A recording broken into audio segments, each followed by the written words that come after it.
परिवार गठन करने जी तेणु कि आम सांत्वना स्वरूप परामर्श करवा मुझे समय पाई प्रभु को धन्यवाद दूसरी। आसतु आम ईश्वर वाक्य गोटे दीटा अंश ध्यान करवा। आप बाहर करतु परम गीत 2 अध्याय 1 2 और 3 पद। जो पुओ झील विवाह होइछंदी से माने निहाती यही वाक्य को स्मरण करेंगे। सब बेले मु आज अति आनंदित बसी बसी मु भावुली जे आउ गोटे अन्य गाँव झील आउ गोटे अन्य गाँव पुओ सांगे सांगे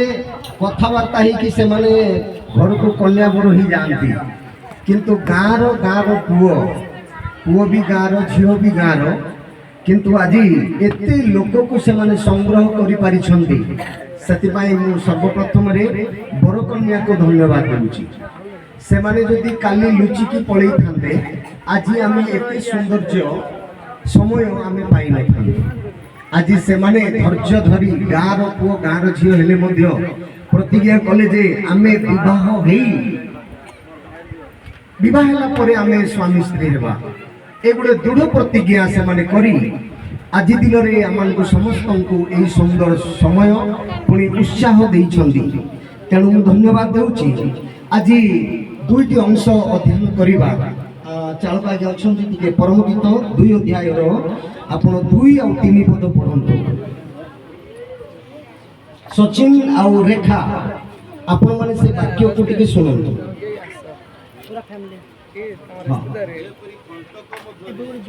जेपरी कंटक मध्यरे जेपरी सुषम पुष्प सेहीपरि युवती गण मध्यरे मोहर प्रिया। जेपरी वनवृक्ष मध्यरे नागरंग वृक्ष सेहीपरि युवा मानक मध्यरे मोहर प्रियतम। हालेलुया। टिके अछि मु परम आनंद रे मु तांको छाया तले बसिली वो तांको फल मो तुंग को स्वाद लागला। बसंतु आ विशेष करी आमे समस्ते जानू आज दिन ठारू रेखा झियो निमंते सचिन होची गोटे छाई आज ठारू से गोटे आश्रय पाइला तांको स्वामीर छाया तले। आमे प्रथम रे देखिलु जे जेते फूल अछि तारि भितरे मोहर प्रियतमा होची गोटे सुषम पुष्प गोटे सुंदर फूल। आज सचिन पाइछंती रेखा को आउ तांको सम्मुखरे से गोटे सुषम पुष्प सदृश गोटे सुंदरी तांको निमंते एक सुंदरी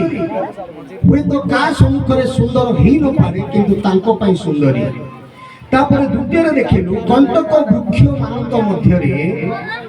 मोहर प्रियतम कोन अटंती से नागरंग वृक्ष परी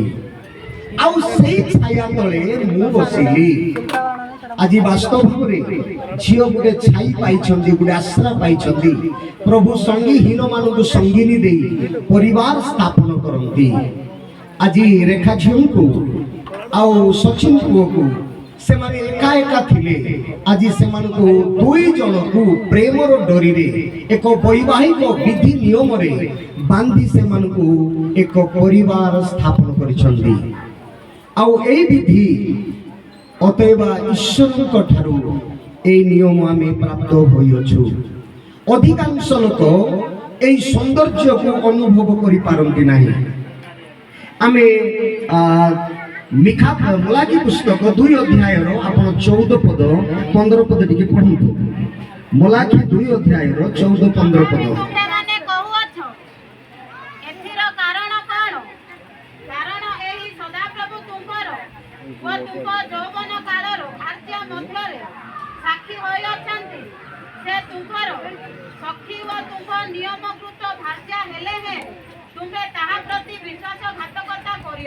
बसंत झील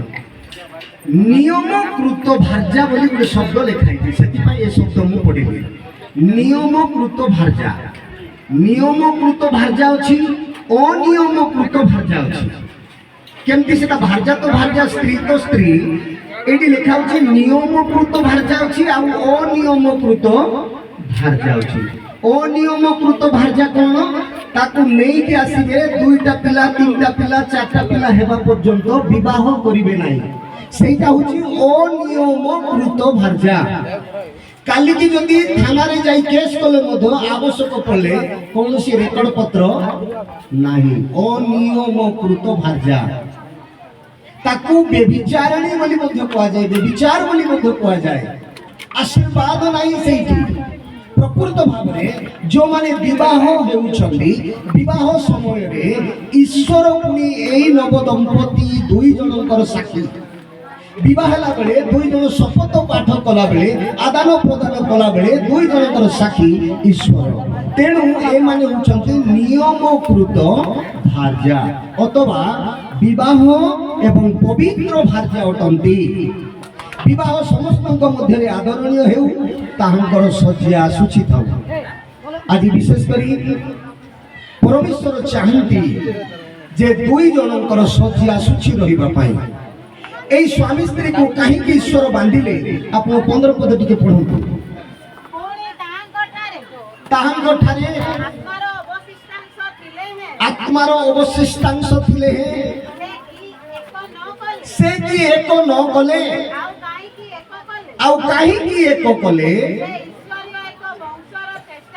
ईश्वरीय एक वंशर चेष्टा कले एथिपाई तुम्हे माने अपना आत्मा विषय रे सावधान रोग संजोचियो से काहे की एको कले गुटे माझी पुओंगु आ गुटे वीर झियोंगु से काहे की एको कले ना ईश्वरीय वंशर चेष्टा कले जो माने नियमित भाव विवाह हेला परे जो संतान संतति उत्पादन करती ताहा होची ईश्वरीय वंशटे विवाह हेला परे विवाह सज्जा पवित्र आउ सेई सज्जा रे जो संतान संतति उत्पादन होबो जन्म होबो ताहा पुनी की वंशटे ईश्वरीय वंश अनियमकृत भार्या रो अनियमकृत पुत्रटे किंतु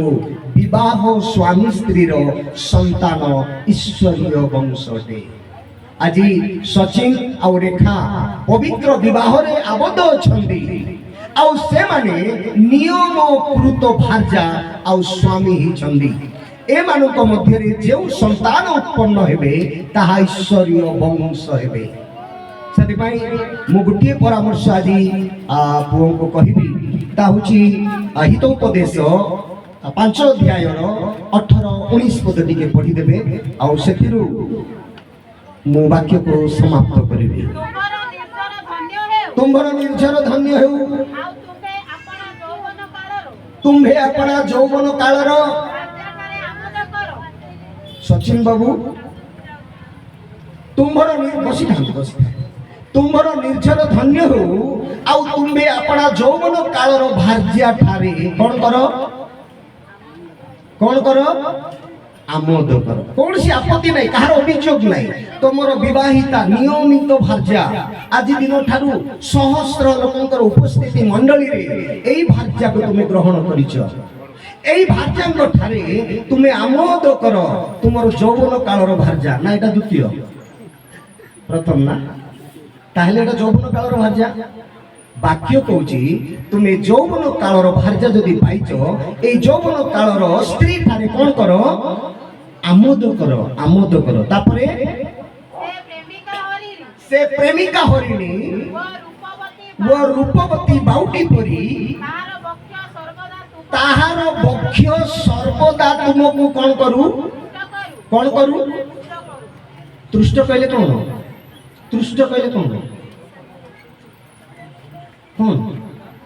ताहार बक्ष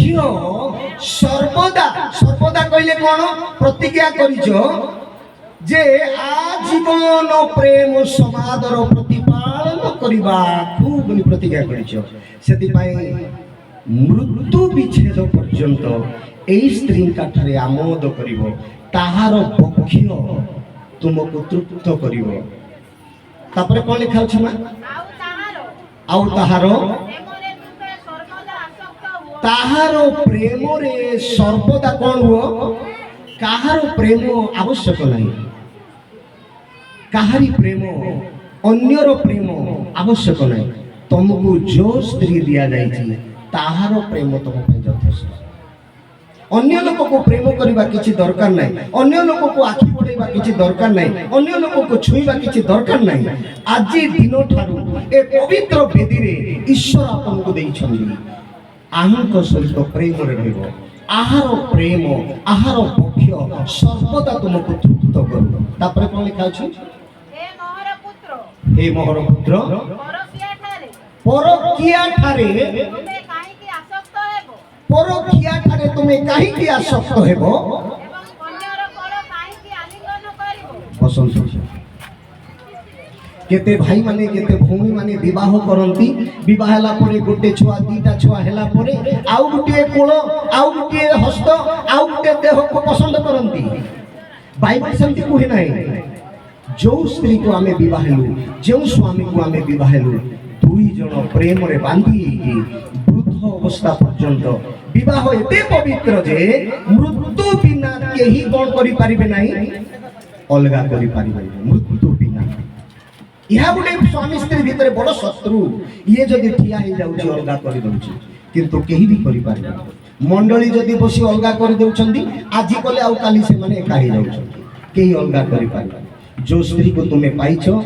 सर्वदा तार कोळ तुमे आलिंगन करिवो सर्वदा अन्यर कोळ आसक्त करिवा दरकार नाही अन्य को तुमे प्रेम करिवा दरकार नाही अन्य को तुमे आखि देखिवा दरकार नाही अन्य को स्नेह करिवा दरकार नाही। एबे दिंडा बेले जेमती अछि तुमे एबे जो परम गीत आमे पढिलु प्रथम 2 अध्याय रो 2 पद रे जेते फूल अछि ताहारी भितरे मोहर प्रियतमा होची सुषम पुष्प तुम पई या गोटे सुषम पुष्प गोटे फूल जमी सब देखुले जमी गोटे सौंदर्य यही स्त्री सब तो मुखरे सौंदर्य देखा जाऊ। गोटे खुशी कथा बाइबल रे अब्राहम 65 वर्ष सारा को होइतिला 65 वर्ष सारा को होइतिला 19 वर्ष अब्राहम को होइतिला सेही समय सारा रो मुह अब्राहम देखिला परे से कहूची वाह तुम एते सुंदरी किंतु आजिकार युवक माने गोटे दीटा छुआ ही गला पर तार सौंदर्य कमी जाउची आ अन्य सुंदर को चाहुछंदी अन्य झियो को लोभ करूछंदी अन्य स्त्री को लोभ करूछंदी। यह प्रभु को दृष्टि अतिबा पाप अतिबा विरुद्धर कार्य सेति पई विशेष करी मु आज वाक्यदाता हिसाब रे कहूची रेखा झियो